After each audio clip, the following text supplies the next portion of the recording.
ক্যারেক্টারে আমি খুব বেশি অ্যাট্রাক্টেড হয়েছি, কারণ অ্যাজ এ ওম্যান মানে একটা মেয়ের কতটা ধৈর্য শক্তি থাকলে সে তো থিক অ্যান্ড থিন তার হাজব্যান্ড বলেন, ফ্যামিলি বলেন বা দেশের জন্য সে যেই সাপোর্টটা রেখেছে সেটা অ্যামেজিং। তো আমার মুভিটা দেখার পরে মনে হয়েছে যে অনেক কিছুই হচ্ছে বই পড়লে না আমরা ফিল করতে পারি না, যেটা আপনি চোখে দেখলে ফিল করতে পারবেন। আপনি যখন লাস্ট মোমেন্টে যখন এদেরকে মেরে ফেলা হচ্ছিল, যদিও গুলিটা যখন ছুটছিল, তখন এর ফিলিংসটা পুরোপুরি ডিফারেন্ট। বইয়ের পাতায় আমরা যা পড়ছি তা আসলে বাস্তবে একটা রিলেট করা, এটা খুব অ্যামেজিং একটা অনুভূতি ছিল। ভাই সিনেমাটা অসাধারণ লাগছে। মূলত যারা স্বাধীনতার সপক্ষে শক্তি, মুক্তিযুদ্ধকে বিশ্বাস করে তাদের এই সিনেমা ভালো লাগবে, আর যারা স্বাধীনতাকে বিশ্বাস করে না, মুক্তিযুদ্ধকে বিশ্বাস করে তাদের এই সিনেমা ভালোই লাগবে না ভাই। তারা অহেতুক সমালোচনা করবে, অ্যাক্টিং থেকে শুরু করে direction, cinematography, everything is good. মনের মধ্যে একটা ইচ্ছা থাকে যে মুজিব বেরোয়েছে আমাদের বাংলাদেশের ইতিহাস সম্পর্কে জানার জন্য, একটা ইচ্ছা থাকে, যার জন্য মুভিটা দেখা হয়েছে। অনেক কিছু আসলে জানতাম না আমরা আগে, এখন আজকে দেখে আসলে অনেক কিছু জানতে পেরেছি। আর সবাইকে আসলে রেকমেন্ড করব, আসুন আপনারা দেখুন মুভিটা, আসলে দেখে রিগ্রেট করবেন না, দেখে ভালোই লাগবে। সব ভালো লেগেছে, কারণ আমি তো সব ঘটনা জানি, আর যুদ্ধের সময় তো আমরা মোটামুটি যুদ্ধ না করলেও অনেক কিছু ফেস করছি। ওর হাজব্যান্ড মুক্তিযোদ্ধা, আমি রংপুর থেকে আমরা যুদ্ধের সময় অনেক কষ্ট করে পালায় আসছিলাম ঢাকাতে ঠিক আসি না, মানে সাভারে। এরপরে যেখানেই যাই নানার বাড়িতে, সেখানে দেখি যে মামারা মুক্তিযুদ্ধে গেছে। খালার বাড়িতে গেলাম, সেখানেও খালা তো ওই যে মির্জাপুর আরপি শাকে মেরে ফেললো, তখন আমার খালাতো ভাইকে ধরে নিয়ে গেছে। যেখানে তো সেখানে নিরাপত্তাহীনতা, ওরা একদম গ্রামে চলে গেলাম।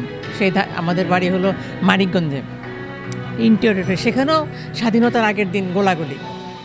তারপরে কোনো রকমের প্রাণে বেঁচে মানে একটা ওই যে পুকুরের মধ্যে ওখানে শেল্টার নিলাম। তারপরে ধর আমি ক্লাস 8-এ পড়ি, দেশ স্বাধীন হলো। আমার মানে সচক্ষে অনেক কিছু দেখা আর কি।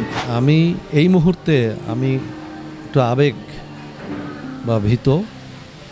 তো এখানে আমার মনে হয় যে এখন এই যে নতুন প্রজন্ম, তারা যাতে এই মুভিটা দেখতে পারে, এটা একটা ওপেন করে দিয়ে মোটামুটি নতুন প্রজন্মের তরুণ যুবক তাদের কাছে যদি পৌঁছে দেওয়া যায়, তাহলে আমার মনে হয় ভালো হতো। ভালো লেগেছে খুব দেখে, যে কারণ এটির সাথে যেমন বাংলাদেশের ইতিহাসের জড়িত আছে, তাই ভালো লেগেছে। অসাধারণ অসাধারণ। এতদিন তো আমরা পত্রিকায় পড়েছি, বইয়ে পড়েছি, আজকে নিজে দেখেছি, সামনাসামনি ভিজুয়ালাইজ করা, পুরো ব্যাপারটা অসাধারণ ছিল, খুব ইমোশনাল, খুবই টাচি। ফিনিশিংটা দেখে অনেক খারাপ লাগছে। সো রিয়েলি অসাধারণ। এই ইতিহাস ভুলে যাব আজ আমি কি তেমন সন্তান, যখন আমার জনকের নাম শেখ মুজিবুর রহমান। শেখ মুজিবকে নিয়ে এত সুন্দর একটা মুভি, এটা অনেক আগেই দরকার ছিল আমাদের। অসাধারণ একটা মুভি। এই মুভি বাংলাদেশের প্রত্যেকটা নাগরিকের, প্রত্যেকটা প্রান্তিক পর্যায়ে, শহর পর্যায়ে, প্রত্যেকটা জায়গায় এই মুভি দেখানো উচিত। প্রত্যেকটা মানুষের ইতিহাস সম্পর্কে জানা উচিত। আমরা আসলে ইতিহাস থেকে অনেক দূরে সরিয়ে গেছি, ইতিহাস সম্পর্কে জানি না, বিদায় আমরা এক একজন এক এক রকমের বাজে মন্তব্য করে যাই। খুবই বেদনাদায়ক, আমি কান্না করছি। আমার মনে হয় প্রতিটা বাঙালিকে এই ছবিটা দেখা উচিত। বাংলাদেশের জন্ম কীভাবে হয়েছে, একজন বাংলাদেশের রূপকার শেখ মুজিবুর রহমান, উনি কীভাবে দেশের জন্য নিজের জীবন পর্যন্ত দিয়েছে, এটা সবাইকে জানা উচিত, সবাইকে দেখা উচিত।